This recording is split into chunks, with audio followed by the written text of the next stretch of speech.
This is it. This is SARS-CoV-2, the novel coronavirus that first appeared in humans in late 2019. These are some of the first close-up views of the virus, made using a very specific imaging technique that can see things far too small to be visible under a normal microscope. They show us how the virus moves inside the human body and how it hijacks our cells using these. These spiky crowns give the coronavirus its name, and they're the key to understanding how to beat it.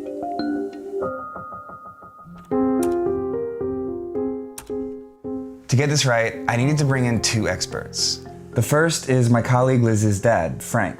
He teaches materials science and engineering at Ohio State University. Liz tells me that you are interested in electron microscopy. Yes, so that's how you pronounce it. Okay, that's a good start. And the other is Beth Fisher. Her team at NIAID, the National Institute of Allergies and Infectious Diseases, created those initial images of the virus, the ones you'll start to notice embedded in news articles around the internet. I think for a lot of people, there's a lot of mystery to this virus as there are to other viruses that emerge. So let's start with how these images were made. The first thing you need to know is that the coronavirus is very, very, very small, around 100 nanometers. To put that into context, if you take out a ruler and look at one of the millimeter markings, you could fit 10,000 virus particles inside of that. At that size, it's invisible to us, even under a standard light microscope like the one you might have used in grade school. That's because the smallest wavelengths of light humans can see measure around 400 nanometers, not small enough for the coronavirus to be visible.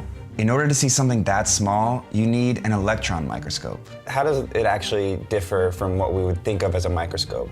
Instead of light, we're using electrons, and electrons you think of as particles. But if you take the electron, strip it off of the atom, and accelerate it in a field and make it fly really fast, if you make it move fast enough, it actually will behave as a wave as well. And that wavelength is much, much smaller than the light waves we use in a standard microscope. So now you're like 6, 7, 8, 9 orders of magnitude smaller in size. So now you can see smaller stuff. If you look through NIAID's coronavirus Flickr page, you'll come across two distinct types of images, SEM and TEM. They're made using two different types of electron microscopes. A scanning electron microscope, or SEM, scans the surface of a sample and records what bounces back, sort of like how satellite imaging works. It gives you the basic topography of whatever you're looking at, with realistic lighting similar to photography. Shadow and relative size of objects shows you their placement and how they move through the cell. A transmission electron microscope, or TEM, goes way deeper. It records the inner details of a sample by transmitting electrons through it and projecting a cross-section of its inner structure. So it's part of the basic science research to try and understand structurally what's going on. Images from both microscopes are taken in black and white. The color is added later for clarity, like in this SEM image, where virus particles, colored in yellow, are seen emerging from the surface of a cell, colored blue and pink. When examined together, these images can help scientists start to figure out how the coronavirus works. There's ways to start then understanding how is it getting in a cell, how is it harnessing that cell machinery to make more of itself. Can you just tell me kind of what we're looking at here?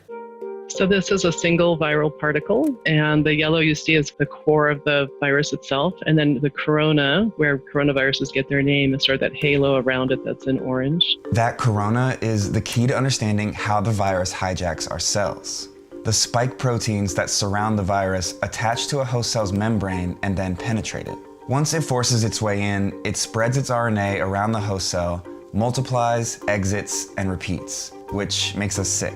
So if we can bind those spike proteins up with something like an antibody, it'll prevent them from being able to attach and enter cells. Which is exactly how we've beaten back viruses with similar spiky proteins before. This was a 3D rendering of the Ebola virus. You see all those proteins on the surface. When we talk about the spike proteins, that's what we're talking about, no matter which virus we're looking at. This is HIV, actually. So this is printed after we do our cryo-TEM, and you can see all these little tiny proteins distributed on the surface. And these are the proteins that we tend to target for vaccine development. You want to lock these up so they're tied up and unable then to stick to a cell surface. Is there anything about the images specifically that you'd want to share with our audience that maybe you think would be helpful for them to know? I think when you can face your enemy, it takes a little bit of the fear factor out of it. I think it's just understanding what it is we're looking at, how it works within our bodies, but to show that this is something that can be tackled and overcome, I think is important to know.